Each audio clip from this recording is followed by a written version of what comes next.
Esta especie de membrana de plástico es el nuevo invento de la AMPA peruana. Cada una de estas siliconas contiene todos los datos personales de las víctimas a las que les robaron su huella dactilar. Por ende, funcionan como llaves. Llaves para desbloquear celulares, para autorizar transacciones bancarias o incluso para activar líneas celulares. Esta persona activaba 300 chips en un día y cobraba $1 por cada activación. Vale decir 300 soles diarios. Pero esto se revendía después. Se revendía después, cada uno a 10 soles. Saca su cuenta cuánto gana. 90.000 soles mensuales al ritmo de 300 chips activados de manera irregular al día. Y todo al alcance de un dedo. En un papel especial, ese papel canzón. Ese papel canzón, una tira y ponerlas al horno y sacar el duplicado de la huella. Un trabajo de artesanía y que es similar a la fabricación de jebes, ¿no? De sellos, ¿no? Colocaba en el dedo el polímero con los datos de la persona que figuraba en el DNI.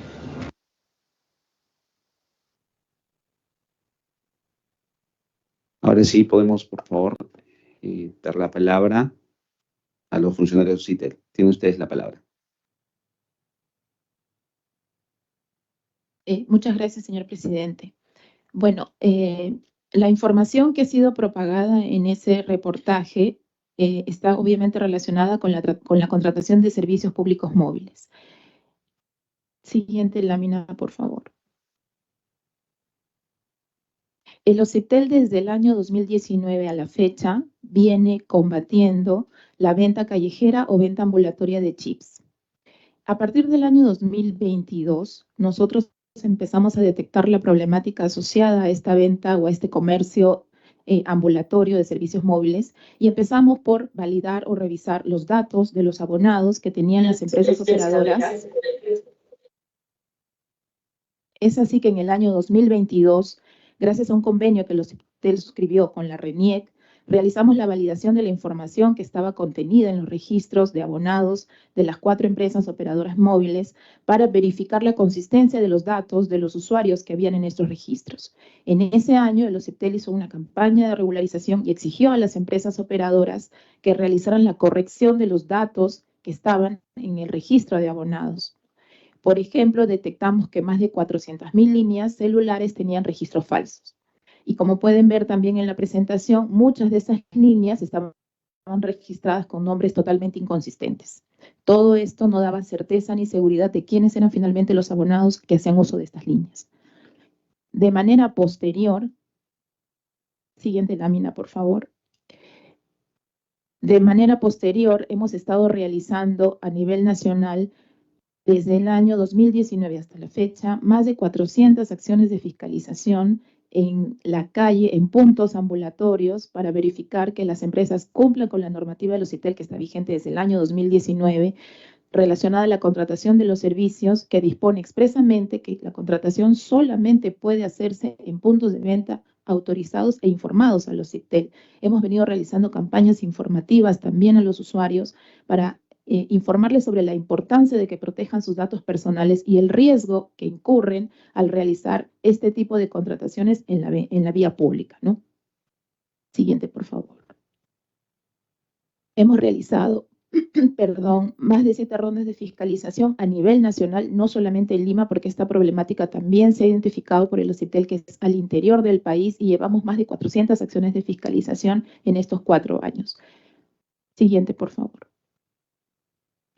Dada la problemática que hemos identificado, antes de darle pase a la doctora Jayine para que pueda explicarle los mecanismos de contratación y las medidas de seguridad que el OCIPTEL ha venido implementando, es importante resaltar algo, y es que las empresas operadoras son responsables de todo el proceso de contratación frente al regulador. ¿Eso qué implica? Que indistintamente de los socios comerciales, distribuidores o terceros, disculpen, que puedan recurrir para hacer el proceso de comercialización de los servicios móviles, las empresas operadoras son las responsables de toda la cadena y del proceso de contratación. Es así que el OCIPTEL, cuando realiza las acciones de fiscalización, está en permanente contacto y exige a las empresas operadoras explicaciones, no solamente por estos casos, sino por otros casos que también hemos tomado conocimiento por denuncias de usuarios o por o por información también pública respecto a los controles y el cumplimiento de la normativa vigente de los CIPTEL para realizar precisamente esas contrataciones. Desde el año 2019 a la fecha hemos venido reforzando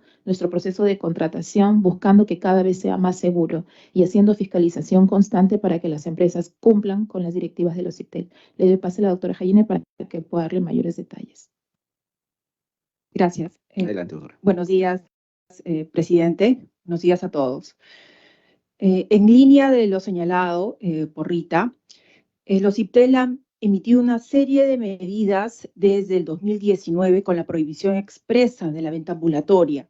Además de ello, en el año 2022 emitimos una resolución, la cual se muestra en la pantalla, la 072, en la cual se establece una serie de acciones, de medidas que fortalecen la contratación de los servicios móviles. Primero, en el 12 de junio del 2022 se requirió expresamente a las empresas operadoras dar el cumplimiento de ¿qué? De la exhibición del documento de identidad del contratante, del usuario contratante, para una nueva línea o líneas adicionales y para la reposición del chip. Además, la reposición del chip debe darse solo de manera presencial en centros y puntos de atención autorizados por las empresas operadoras y reportados previamente a los CIPTEL. Se exige también la verificación biométrica, en caso, por ejemplo, de cambio de titularidad, además para el apoderado. Suspensión del servicio ante cuestionamiento de la reposición del chip.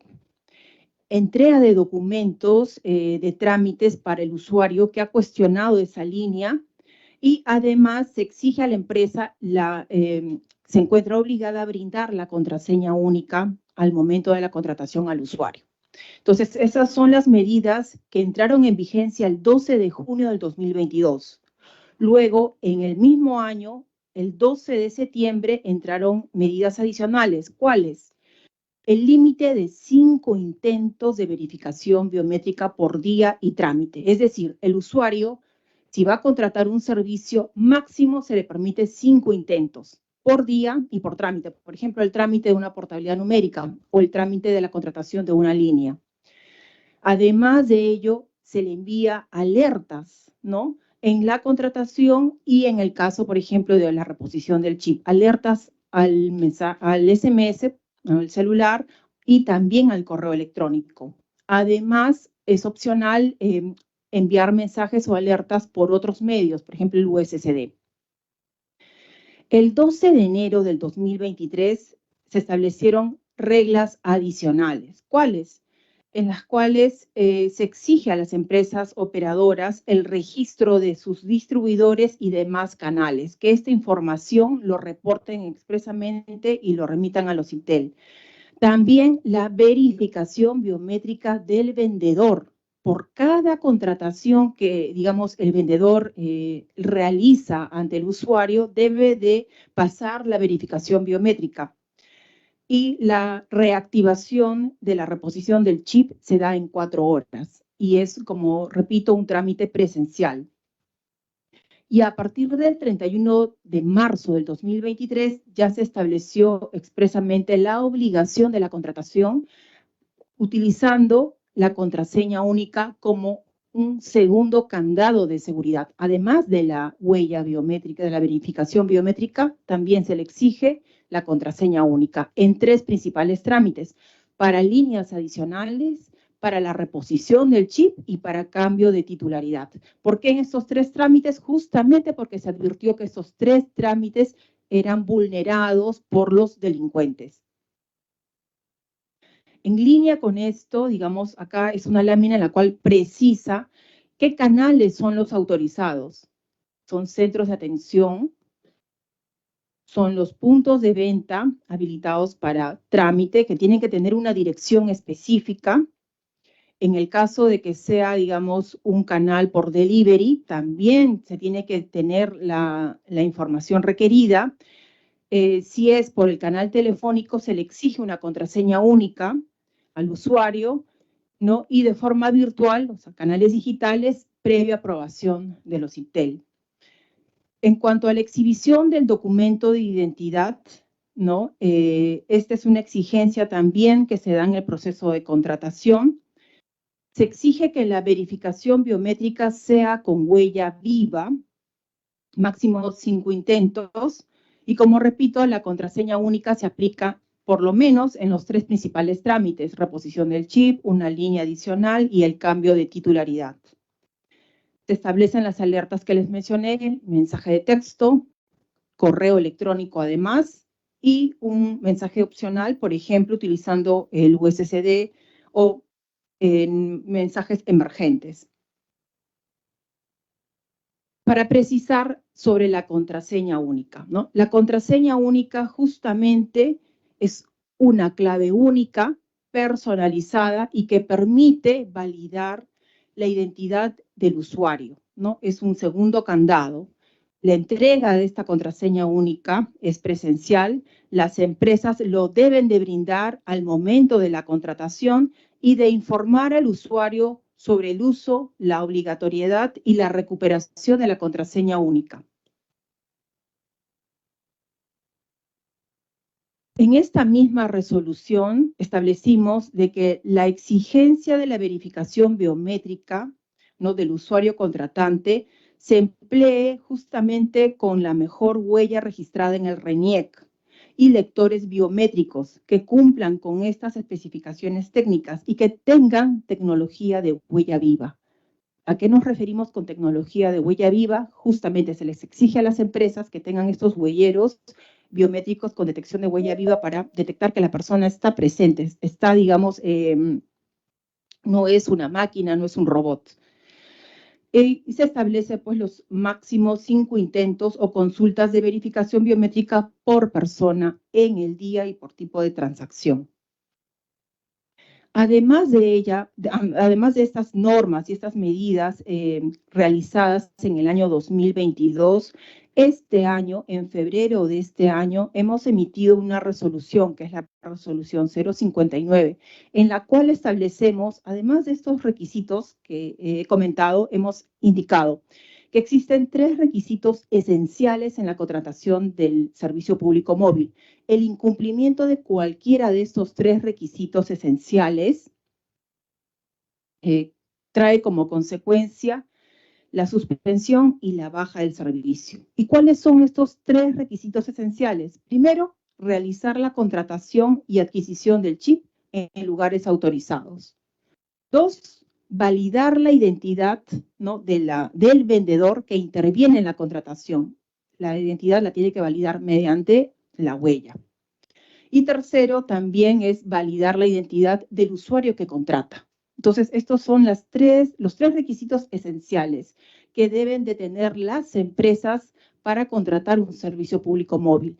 Ante el incumplimiento de cualquiera de estos 3 requisitos, hay una consecuencia. ¿Y cuál es? Primero, es que se le informa al usuario mediante un mensaje de texto y un correo electrónico que la línea, ¿no?, que, digamos, ha contratado no cumple los requisitos esenciales. Se le da un plazo en el cual se va a aplicar la suspensión del servicio y luego, si no se regulariza esta información, esta contratación, se da de baja la línea.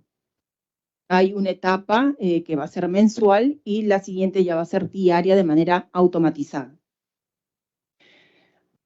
Existe normativa que justamente ha salido publicado el año pasado, son 2, justamente que fortalecen la seguridad ciudadana y que viene a la par con la contratación del servicio público móvil. La ley 3183-9 fue publicada el 18 de julio del año pasado y prohíbe expresamente la comercialización del servicio público móvil de forma ambulatoria. Ya lo prohíbe expresamente. Nosotros en Ocitel, desde el año 2019, exigimos esta prohibición, pero ya, digamos, el año pasado ya se prohibió expresamente. También se prohíbe la comercialización de equipos sin contar con la verificación biométrica de la huella dactilar del vendedor y del usuario. Se establece responsabilidad civil y administrativa por promover o intervenir en la venta ambulatoria del servicio móvil.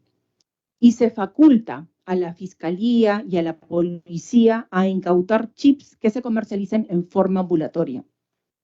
Además de ello, justamente el 17 de diciembre del año pasado, se aprobó un decreto legislativo, el decreto legislativo 1596, en la cual ya también aborda justamente la problemática de los usuarios extranjeros. Entonces, se exige la validación del usuario extranjero que se realice con el documento de identidad registrado en Migraciones. Se obliga también a las empresas operadoras a dar de baja a los servicios públicos de telecomunicaciones que no han cumplido justamente los requisitos esenciales que les he comentado. Se establece, ¿no?, que la responsabilidad de la contratación, de todo el proceso de comercialización y contratación del servicio público móvil es de la empresa operadora. Y RENIEC debe establecer las especificaciones técnicas mínimas ¿de qué? De los huelleros. Justamente tiene que ver con los temas de huella viva. Eso es fundamental para evitar este tipo de situaciones como ha salido en Panorama. Y se faculta a los CIPTEL a coordinar con RENIEC Inmigraciones para validar el registro de abonados del servicio público móvil y también el registro de los vendedores. Doy pase a Rita para la siguiente lámina. Adelante, doctora Rita. Muchas gracias, señor presidente. Para complementar, en cuanto a las acciones de fiscalización que hemos venido realizando, me parece importante indicarles que dada que la problemática asociada a la comercialización ambulatoria de los chips y a delitos de suplantación, el OCIPTEL también ha estado realizando coordinaciones con el Ministerio Público y con la policía. Hemos sostenido reuniones de coordinación con la Divindad y también hemos el año pasado acompañado a varios operativos preventivos con las Fiscalías de Prevención del Delito, en las cuales hemos podido identificar vendedores callejeros y también hemos acompañado a la policía en los operativos que han realizado para incautar celulares robados. Por eso es que consideramos importante también indicar que si bien el OCIPTEL ha venido realizando desde el año 2019 muchas acciones de fiscalización para precisamente reducir la venta callejera, que es lo que a consideración de los OCIPTEL genera este riesgo de suplantación de identidad y de mal uso de los datos de los abonados, también es cierto que es una problemática que debe ser abordada por otras instituciones del Estado con las cuales hemos venido coordinando estrechamente, ¿no? En este caso con las Fiscalías de Prevención del Delito y también con el Ministerio del Interior. En esta lámina les puedo resumir que tenemos a la fecha casi 80 expedientes de fiscalización a las 4 empresas operadoras en el periodo 2020 al periodo 2023 y que adicionalmente estos expedientes han generado multas en sede administrativa a las empresas operadoras. Si bien es cierto, estas multas en algunos casos lamentablemente las empresas las llevan al Poder Judicial y no las cancelan, pero el OCIPTEL, en el marco del ejercicio de su función de fiscalización, ha cumplido con imponer las sanciones cuando hemos detectado que las empresas han incumplido con la normativa del procedimiento de contrataciones. En el mismo periodo, estos expedientes han generado más de 66 millones de multas impuestas a las 4 empresas operadoras.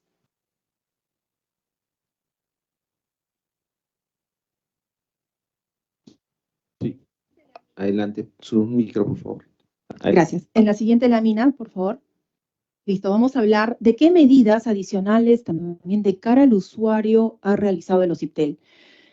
Se desarrolló una herramienta muy importante para los usuarios que se llama Checa tus líneas. Es una herramienta en la cual permite a todos los usuarios del servicio público móvil ingresar a la página web del OCIPTEL, checa tus líneas, ingresas tu documento de identidad y te sale el listado en línea de todos los servicios, ¿no?, que tienes contratado con las empresas operadoras. Y justamente ahí ha permitido advertir a los usuarios, esta línea no la contraté, y entonces se gestiona el caso para, obviamente, en aquellos casos en que el usuario desconoce su contratación, se pasa por el procedimiento regular para liberar estas líneas, ¿no? En julio del 2023 y en enero de este año, hemos emitido mensajes de texto que nos ha llegado cada uno de nosotros como usuarios, en la cual se nos ha indicado la cantidad de líneas que tenemos contratados, ¿no? Por ejemplo, fue al 14 de junio figuran a tu nombre tantas líneas, por ejemplo, en Entel, tantas líneas en Vitel y tantas líneas en Movistar, ¿no? Y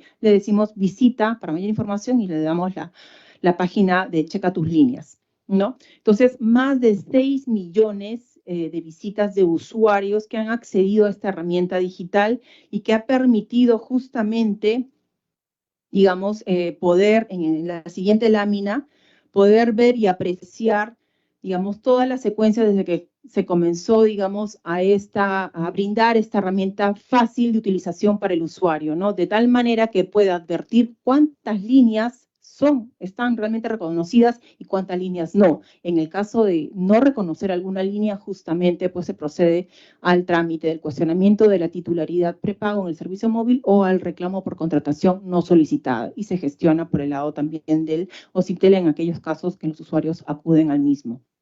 Tenemos, por ejemplo, en enero, digamos, tuvimos más de 799,000 visitas. En febrero, también de este año, más de 720.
Digamos, adecuada con todo, ese email lo que hacen es clonarlo. Entonces también estamos combatiendo esa situación con respecto a los delincuentes.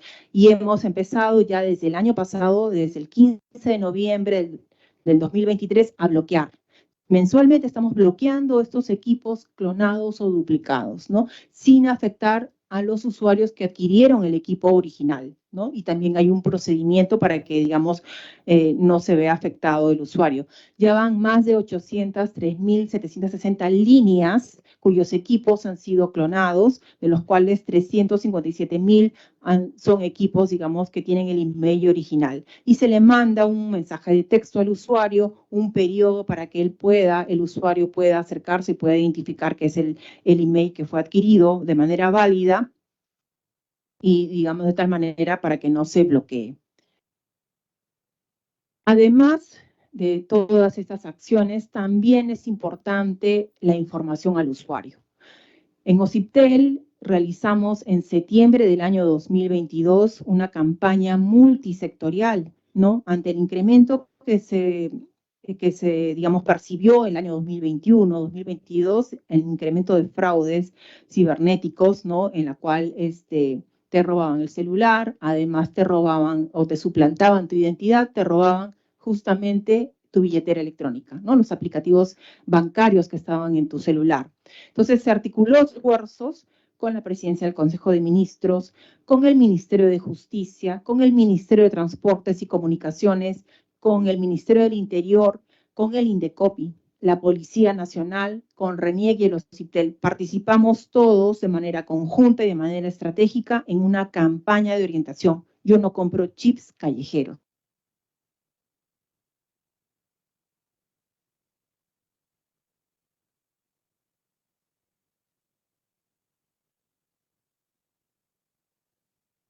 Formando a los usuarios sobre lo que no deberían de hacer, comprar chips en la calle y todo el tema de la información y para tener la seguridad en la contratación de los servicios.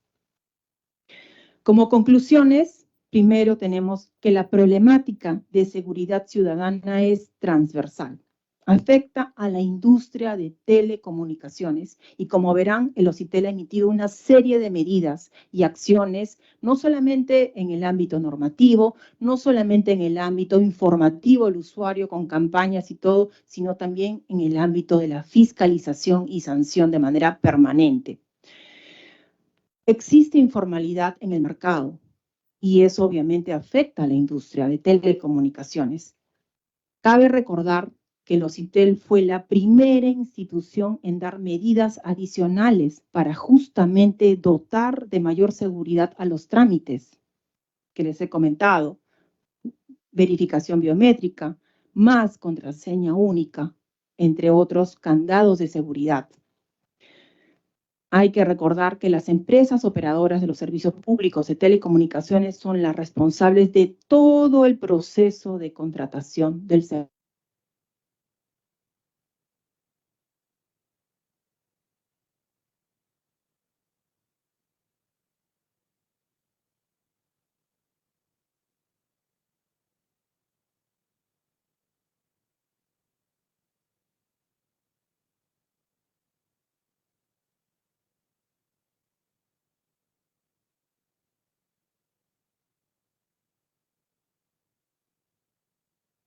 Porque el combate a la venta ambulatoria también va de la mano con las municipalidades, entre otras, ¿para qué? Para cerrarle justamente la puerta a los delitos.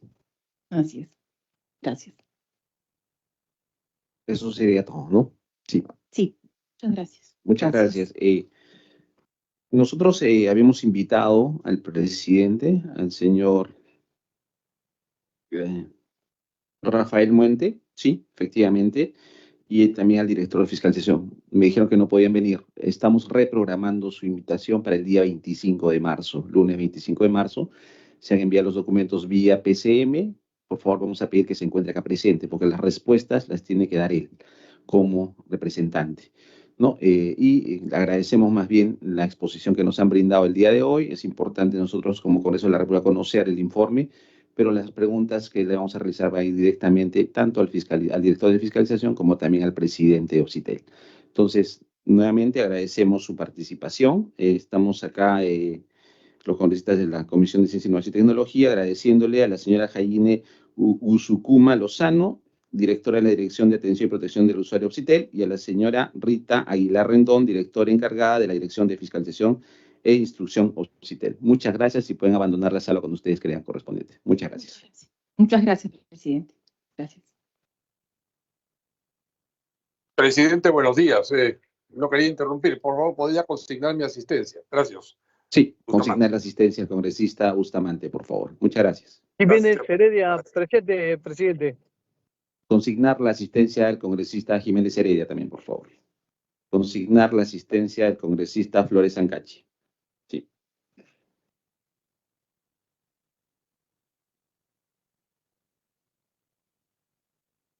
Señores congresistas, vamos a continuar con la agenda del día.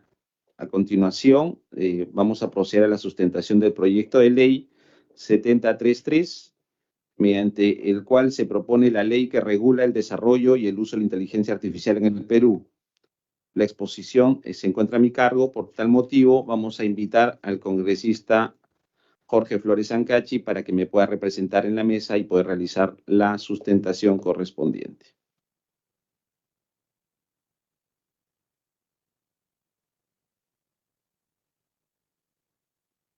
Buenos días, colegas.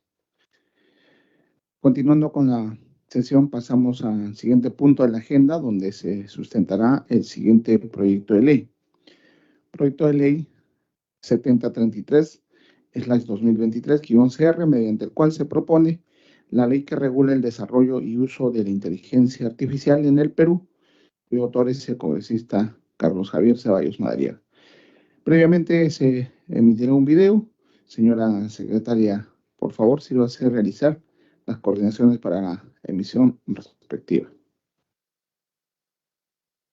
El proyecto de ley 7033/2023-CR, que regula el desarrollo y el uso de la inteligencia artificial, consta de 9 títulos y 29 artículos en la fórmula legal, teniendo por objeto establecer el marco normativo para el uso y regulación de la inteligencia artificial en el territorio nacional. Esta iniciativa legislativa fue impulsada con el fin de garantizar la protección de los derechos fundamentales, la privacidad y la seguridad de los ciudadanos, fomentando la transparencia, la ética, innovación y el progreso en el campo de la inteligencia artificial en beneficio de todos los ciudadanos peruanos, evitando riesgos y consecuencias negativas frente a diferentes problemas como la clonación de voces con inteligencia artificial, clonación de rostros para publicidad engañosa, la estafa de criptomonedas, las falsas entradas, la suplantación de identidad para engañar a los clientes, el menú estafador, la estafa de las agencias de viajes, los mecanismos de atención, entre otros. En síntesis, esta propuesta legislativa busca regular el uso de la inteligencia artificial, lo que en la actualidad es un boom de la tecnología. No obstante, viene acompañada con muchos peligros, resultado de su mala utilización. Es por ello el incalculable beneficio ante la promulgación de la presente ley para todos los peruanos.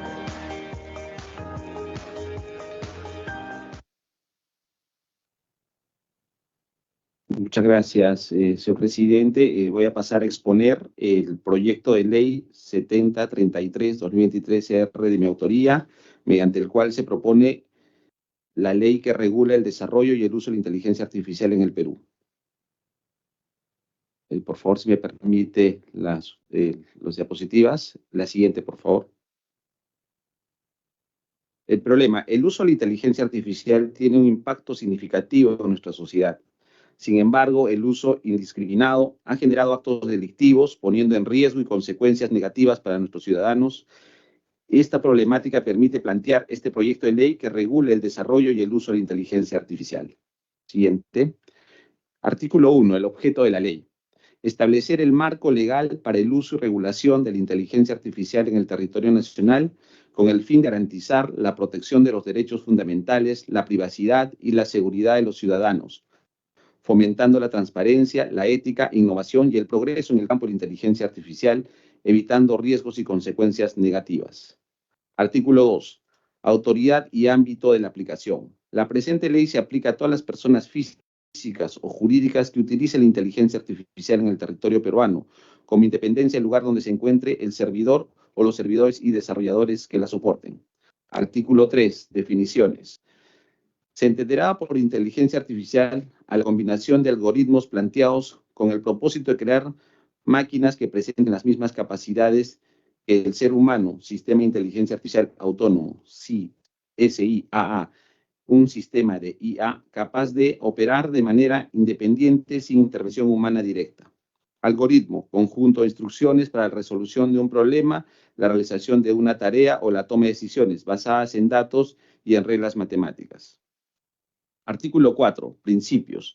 Todo desarrollo y uso de la inteligencia artificial debe estar basado en el respeto irrestricto a los derechos fundamentales de la persona humana, principios éticos fundamentales, incluyendo el respeto a la dignidad humana, la privacidad, la transparencia, la responsabilidad y la equidad. Artículo 5. Responsabilidad y rendición de cuentas. Los desarrolladores, proveedores y usuarios de los sistemas de inteligencia artificial son responsables de las consecuencias de sus acciones y decisiones relacionadas con el uso de la IA y debemos garantizar que sus sistemas sean seguros, confiables y cumplan con los estándares de calidad. Artículo 6. Privacidad y protección de datos. Los sistemas de la IA deben respetar y proteger la privacidad de los usuarios y el tratamiento de sus datos personales de acuerdo con la normativa vigente de la protección de datos aplicables a los principios de la presente ley y sus provisiones en el marco de la Ley 29733, Ley de Protección de los Datos Personales. Artículo 7. Transparencia. Se requiere que los sistemas de la IA son transparentes en su funcionamiento de manera que los usuarios comprendan cómo se toman las decisiones y se llega a los resultados. Se establece el derecho de los individuos a solicitar explicaciones de las decisiones tomadas por el sistema de IA que les afecten. Artículo 8. Seguridad. Los sistemas de IA deben ser diseñados y desarrollados con medidas de seguridad adecuadas para prevenir el acceso no autorizado, manipulación o interferencia malintencionada y los principios de acuerdo a lo previsto en el artículo 4 de la presente ley. Artículo 9. Evaluación de impacto. Las autoridades competentes deben realizar evaluaciones de impacto de inteligencia artificial para identificar y mitigar riesgos potenciales antes que se desplieguen en el territorio nacional. Se promoverá la creación de comités y organismos encargados de realizar pruebas éticas de sistemas de inteligencia artificial con el fin de garantizar su conformidad con los principios establecidos. Para ello deberán registrarse cumplimiento los requisitos establecidos en la ley peruana. Artículo 10. Evaluación y gestión de riesgos. Los responsables del sistema de la IA estarán obligados a implementar medidas adecuadas para mitigar los riesgos identificados durante la evaluación de riesgos. La evaluación deberá ser actualizada periódicamente, incluirá una clasificación de los riesgos asociados con el sistema de inteligencia artificial, riesgos inaceptables, riesgos elevados, riesgos limitados y riesgos insignificantes. Artículo 11. Verificación y certificación. Los creadores o desarrolladores del sistema de IA en cualquier etapa de su ciclo de vida deberán registrarlos conforme a los procedimientos previstos en el reglamento ante el órgano correspondiente para la implementación del sistema digital, debiendo ser sometidos a un proceso de verificación y certificación que garantice su calidad y seguridad. Los responsables deberán acreditar que los sistemas cumplen con los requisitos técnicos y legales aplicables, así como los principios éticos y las obligaciones establecidas en la Constitución y en la ley. Artículo 12. Prohibiciones y o restricciones en el uso de inteligencia artificial. El uso de la inteligencia artificial está prohibido para la violación de derechos fundamentales y humanos, discriminación, injusticia, daños graves o riesgos para la seguridad, manipulación o influencia indebida y otros. Artículo 13. Autoridad de supervisión. La Secretaría de Gobierno y Transformación Digital de la Presidencia y el Consejo de Ministros será la encargada de garantizar el cumplimiento de la ley y la regulación de los sistemas de inteligencia artificial. Incorporará a expertos de inteligencia artificial, ética, derecho y otros campos relevantes en el tema para el cumplimiento del objetivo. Artículo 14. Inspecciones y sanciones. La Secretaría de Gobierno y Transformación Digital de la PCP será la autoridad de supervisión de la IA a nivel nacional. Tendrá la autoridad para realizar inspecciones, investigaciones y auditorías de los sistemas de inteligencia artificial utilizados en diferentes sectores o en diversos sectores, incluyendo el gobierno, la industria y los servicios públicos, recibir y examinar denuncias y reclamaciones, entre otras funciones establecidas en la presente ley y el reglamento. Artículo 15. Colaboración internacional. La autoridad de supervisión de la IA a nivel nacional deberá articular con otras autoridades internacionales en la materia con el fin de promover la coordinación y la armonización de las políticas y regulaciones en este ámbito. Artículo 16. Registro de los sistemas de inteligencia artificial. Los responsables de sistemas de inteligencia artificial estarán obligados a registrar sus sistemas en el registro público creado por la Autoridad de Supervisión, Secretaría de Gobierno y Transformación Digital. Artículo 17. Cooperación internacional. Se promoverá la cooperación internacional para el desarrollo de estándares y regulaciones comunes en el campo de la inteligencia artificial. Se fomentará la colaboración entre gobiernos, organizaciones internacionales, la industria y la sociedad civil para abordar los desafíos relacionados con la inteligencia artificial. Artículo 18. Cumplimiento y sanciones. Las autoridades competentes serán responsables de hacer cumplir esta ley y aplicar sanciones en caso de incumplimiento. Las sanciones por violación de esta ley pueden incluir multas, prohibición de uso de sistemas de IA, suspensión de licencias y otras medidas adecuadas. Artículo 19. Responsabilidad de los desarrolladores y proveedores. Los desarrolladores y proveedores de sistema de inteligencia artificial serán responsables por los errores de uso de sus sistemas que causen daño. Serán considerados responsables si no han tomado las medidas razonables para evitar el error o si han incumplido con las regulaciones y estándares establecidos. Artículo 20. Responsabilidad de los usuarios. Los usuarios de los sistemas de inteligencia artificial serán responsables por el uso inadecuado de dichos sistemas y por minimizar los riesgos asociados deberán utilizar los sistemas de acuerdo con las instrucciones proporcionadas, en cumplimiento de las regulaciones establecidas en concordancia con los principios y provisiones de la presente ley. Artículo 21. Seguro de responsabilidad civil. Los desarrolladores, proveedores y usuarios de sistemas de inteligencia artificial deberán contar con un seguro de responsabilidad civil adecuado para cubrir los posibles daños ocasionados por errores de uso de los sistemas. El seguro de responsabilidad civil deberá ser proporcionado por compañías de seguro autorizadas y deberán cubrir tanto los daños a personas como los daños a la propiedad. Artículo 22. Información y educación sobre uso responsable. Los desarrolladores, proveedores y usuarios de sistemas de inteligencia artificial deberán proporcionar información clara, incomprensible sobre el uso responsable de los sistemas, incluyendo las limitaciones, riesgos y precauciones necesarias.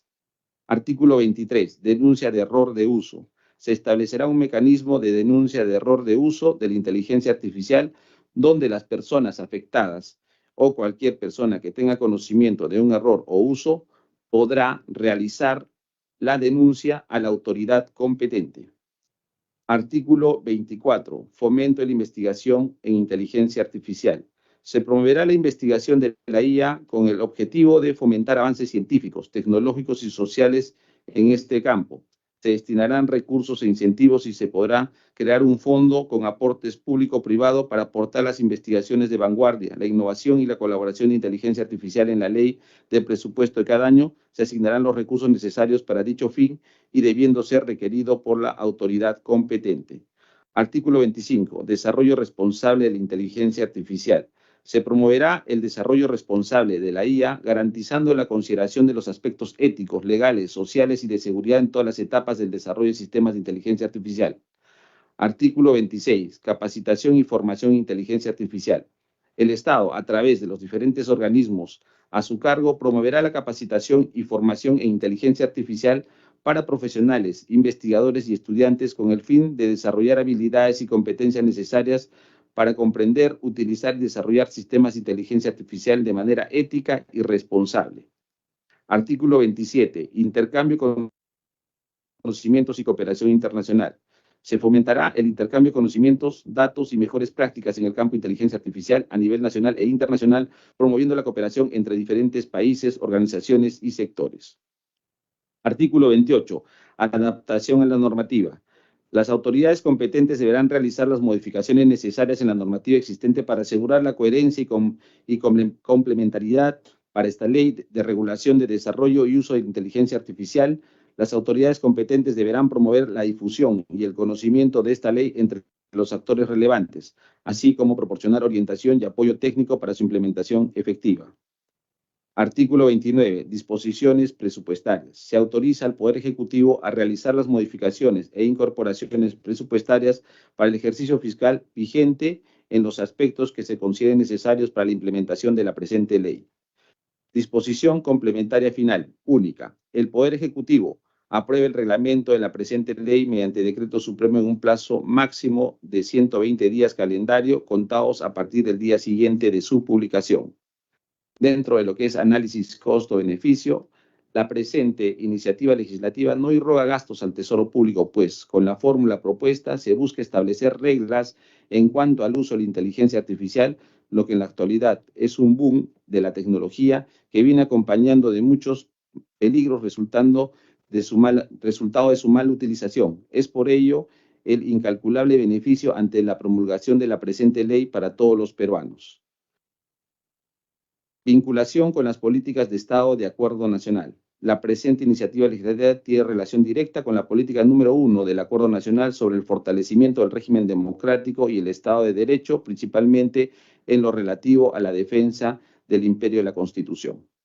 Señores congresistas, es muy importante este proyecto de ley que hemos sustentado, proyecto de ley 7033, porque últimamente hemos visto muchas denuncias por fraude, no tenemos en este momento normas regulatorias.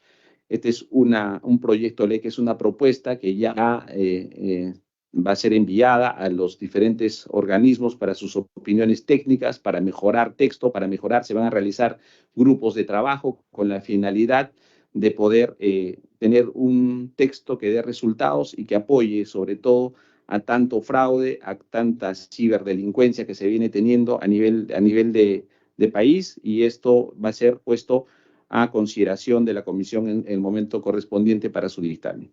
Muchas gracias, señor presidente. Muy bien. Felicitaciones, excelentísimo proyecto, congresista Carlos. Señores congresistas, culminada la exposición, se ofrece la palabra en torno al proyecto de ley en mención, a efecto de formular preguntas o consultas al señor congresista, autor de la iniciativa legislativa. Tiene el uso de la palabra, colegas.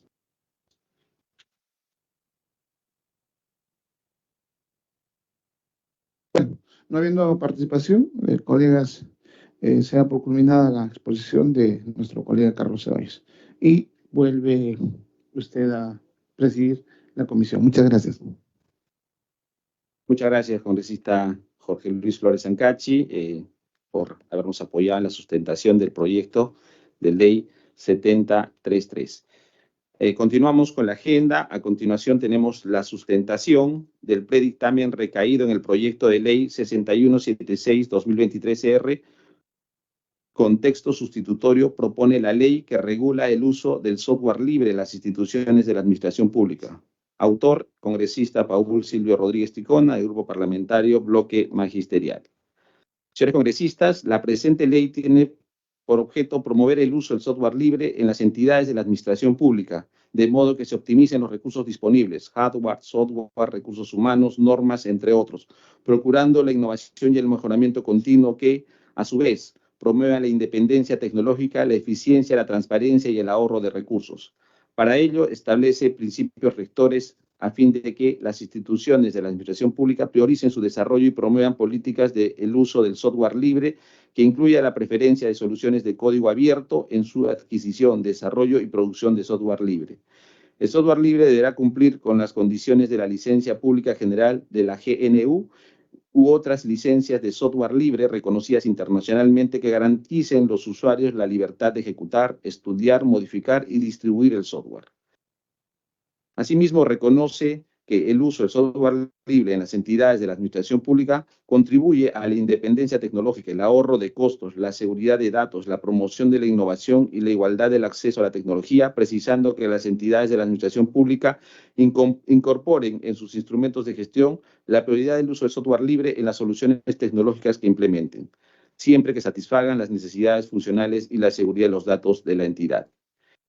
En caso de que esto se dificulte su desarrollo, se permite excepcionalmente el uso del software propietario, previa justificación y autorización de las autoridades competentes, incluyendo la evaluación de las alternativas de software libre y el código abierto antes de optar por soluciones propietarias, mediante procedimientos y requisitos para la adquisición de software libre. Por tales consideraciones expuestas, la Comisión de Ciencia, Innovación y Tecnología, de conformidad a lo establecido en el inciso B del artículo 70 del Reglamento del Congreso de la República, recomienda la aprobación del proyecto de ley 6176-2023-R con el texto sustitutorio siguiente. Señora secretaria, sirva de dar lectura al texto sustitutorio. Sí, señor presidente. Proyecto de ley que promueve el uso del software libre en las entidades de la administración pública. Artículo 1. Objeto de la ley. La presente ley tiene por objeto promover el uso del software libre en las entidades de la administración pública de modo que se optimicen los recursos disponibles, hardware, software, recursos humanos, normas, entre otros, procurando la innovación y mejoramiento continuo que a su vez promuevan la independencia tecnológica, la eficiencia, la transferencia y el ahorro de recursos públicos. Artículo 2. Ámbito de aplicación. La presente ley es de alcance obligatorio de todas las entidades de la administración pública comprendidas en el artículo 1 del título preliminar del texto único ordenado de la ley 27.444, ley del procedimiento administrativo general, aprobado por Decreto Supremo 004-2019-YUS. Artículo 3. Definición de software libre. Se denomina software libre a todo aquel programa informático que permite su ejecución, modificación, copia y uso. Para ello deberá contar con el código fuente necesario para las libertades que lo caracterizan, incluidos el procedimiento de datos de información que da soporte a los procesos administrativos y servicios públicos. Artículo 4. Aplicación del software libre.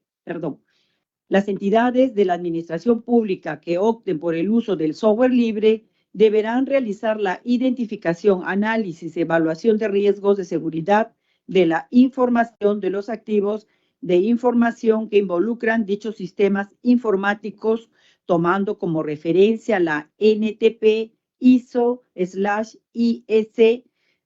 27005, y además deberán establecer los respectivos planes de tratamiento con controles de la NTP ISO/E 27002 en sus versiones vigentes.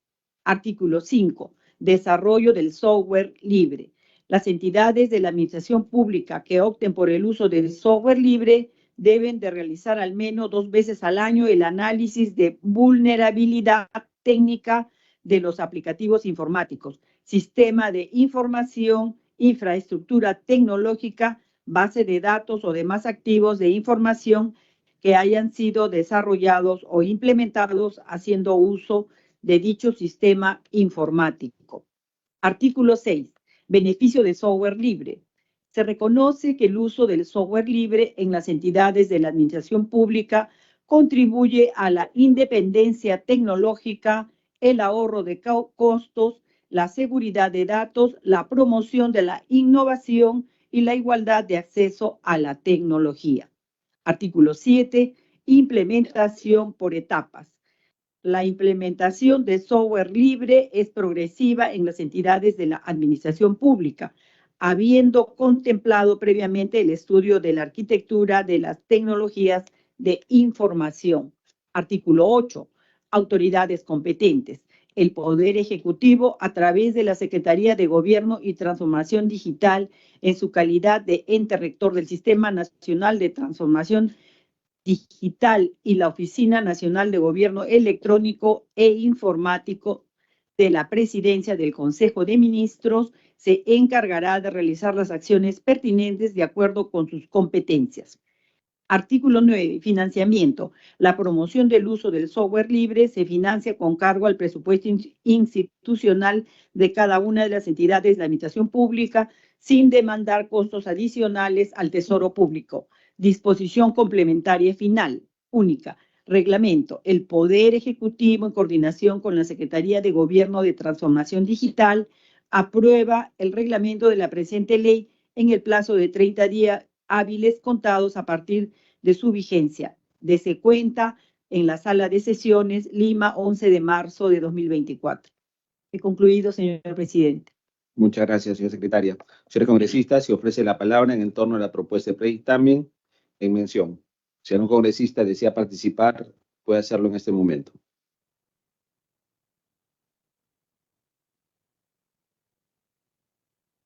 No habiendo participaciones, señora secretaria. Sí, presidente. Sí. Presidente, sí, tenía dificultad para encontrar el Congresista micrófono. Perdone. Gracias.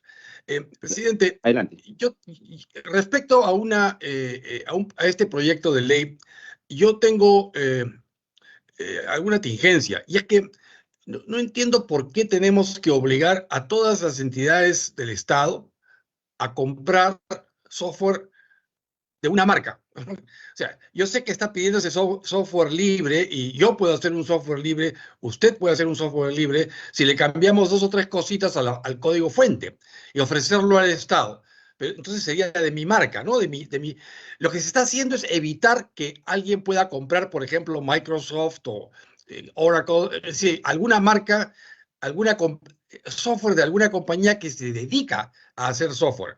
Yo pienso que es muy bueno el promover que se pueda escribir software y que los peruanos podamos escribir software, ¿verdad? Me parece fantástico. Pero yo pienso que deberían competir en igualdad de condiciones que aquellos que fabrican, que producen software de manera profesional o de manera comercial establecida. La manera como van a competir es con el precio. El precio de alguien que hace software libre va a ser necesariamente muy bajo, porque no tienen marca que cubrir ni que promover. Entonces, no basta con esa calidad de competencia. ¿Por qué quieren eliminar a los demás competidores?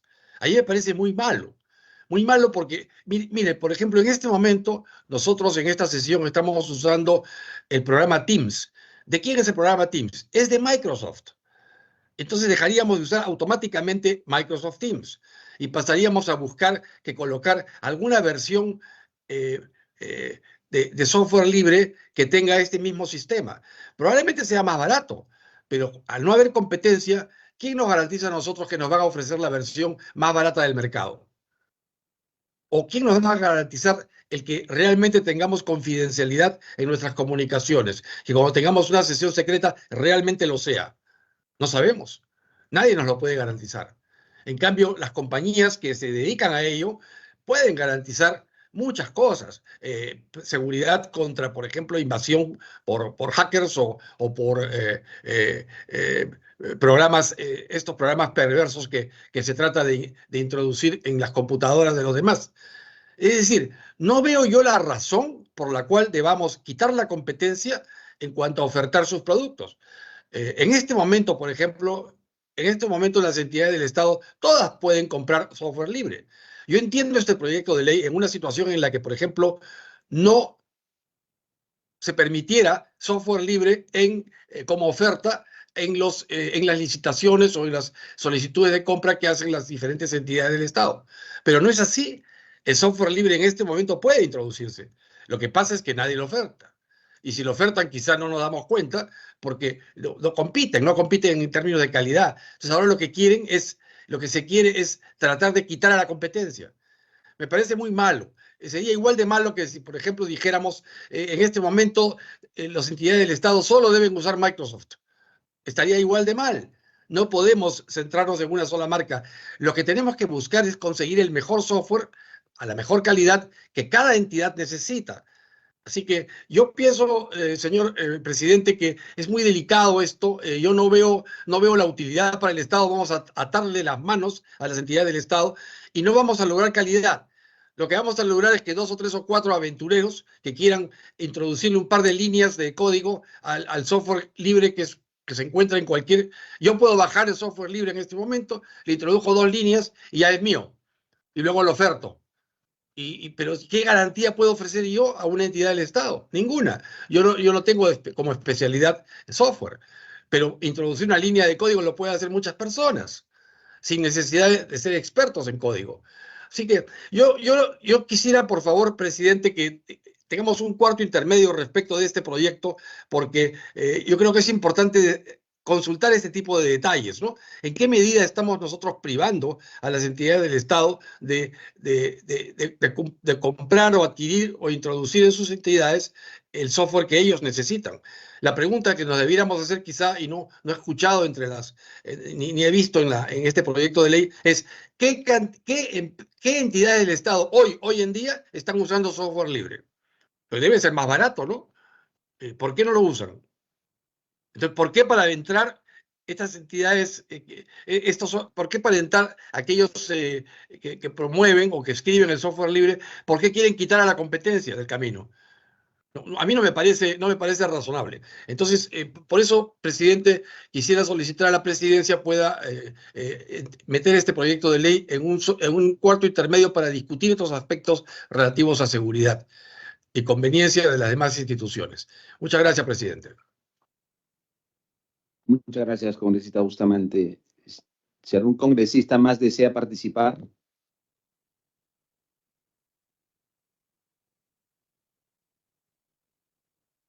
No habiendo participaciones congresistas, vamos a, desde la presidencia, vamos a dar ese cuarto intermedio con la finalidad de analizar el artículo 2 del dictamen sobre el tema del ámbito de aplicación y el tema del alcance obligatorio a todas las entidades públicas. Consideramos desde la presidencia del Congreso de que debe tener mayor análisis al respecto de este segundo artículo, y también el tema de solicitar lo que usted, si alguna institución, señora secretaria, solicitar si alguna institución viene utilizando software libre con la finalidad de poder tener un mayor alcance para poder realizar un dictamen más preciso para ver las bondades del uso de y acogemos las recomendaciones y observaciones del congresista Bustamante.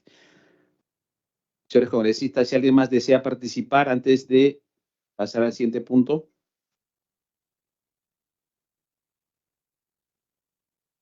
Dicho esto, señores congresistas, se pasa a un cuarto intermedio del proyecto de ley 6176 para mejor análisis. Señores congresistas, no habiendo más puntos que tratar en la agenda de la comisión ordinaria,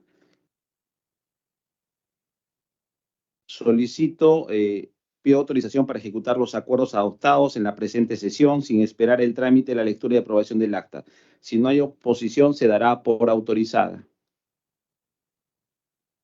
Señores congresistas, ha sido aprobada por unanimidad. Se levanta la 12ª sesión ordinaria, siendo las 9 de la mañana con 49 minutos del día lunes 11 de marzo del 2024.